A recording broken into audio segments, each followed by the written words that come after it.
নমস্কার বন্ধুরা, মার রান্নাঘরে তোমাদের সবাইকে স্বাগত। আজকে মার রান্নাঘরে হবে টমেটো বাটা। টমেটো বাটাটা কিভাবে করি চলো শুরু করা যাক।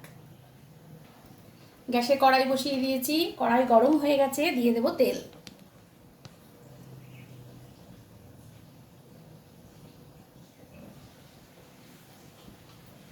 আমি এখানে 3টে টমেটো সেদ্ধ করে নিয়েছি, সেদ্ধ করে একটা গ্রেটার দিয়ে গ্রেট করে নিয়েছি। তেলটা গরম হোক। এখানে আমি নিয়ে নিয়েছি দেখো রসুন কুচি আর লঙ্কা কুচি। রসুনগুলোকে আমি গ্রেট করে নিয়েছি, লঙ্কাটাকেও গ্রেট করে নিয়েছি। তেলটা গরম হয়ে গেছে, তেলের মধ্যে দিয়ে দেবো।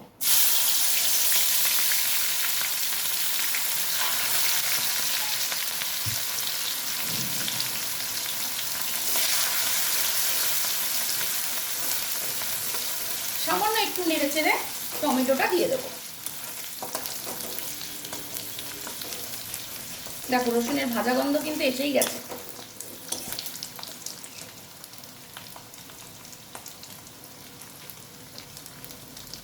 এই যে আমি টমেটোটাকে গ্রেট করে নিয়েছি, টমেটোটা এর মধ্যে দিয়ে দিচ্ছি।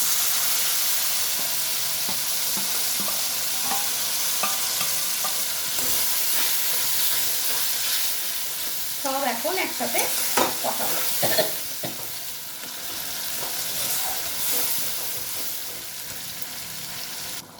এই সময় দিয়ে দেবো এখানে চিনি। চিনিটা আমি আগে দিলাম কেন, যেটুকু টমেটো ডালা পাকানো আছে সব গলে যাবে। দিয়ে দিলাম নুন, দিলাম হলুদ। এবার দিয়ে দেবো একটু লাল লঙ্কার গুঁড়ো। এবার এটাকে ভালো করে কষতে হবে।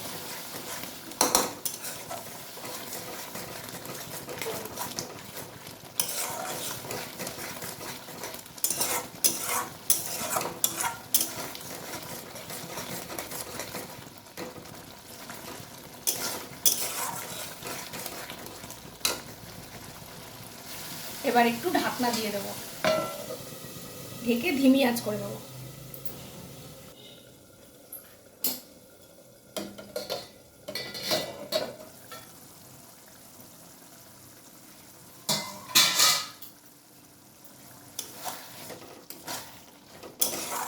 যতক্ষণ এটা তেল একদম ছাড়তে না থাকবে ততক্ষণ কিন্তু কষাতে হবে।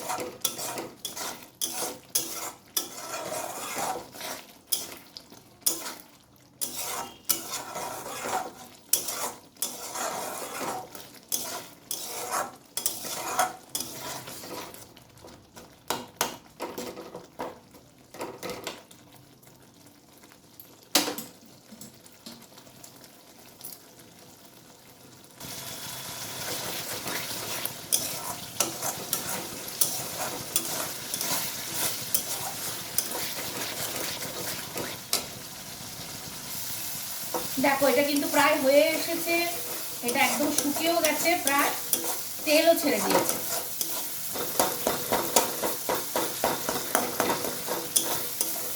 আমি নুন টুন সব চেখে দেখেছি, নুন মিষ্টি সব ঠিক আছে। দেখো এটা কিন্তু লেগে যাচ্ছে, মানে তেল ছেড়ে দিয়েছে, মানে রেডি। এটা এবার নামাবো।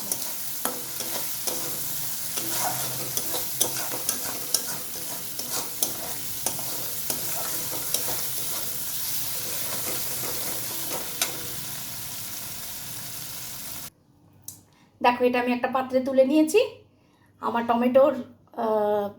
টমেটোর বাটা রেডি। তোমাদের যদি রেসিপিটা ভালো লাগে লাইক কমেন্ট করো আর সাবস্ক্রাইব করে আমার পাশে থেকো। তোমরা ভালো থেকো, সুস্থ থেকো।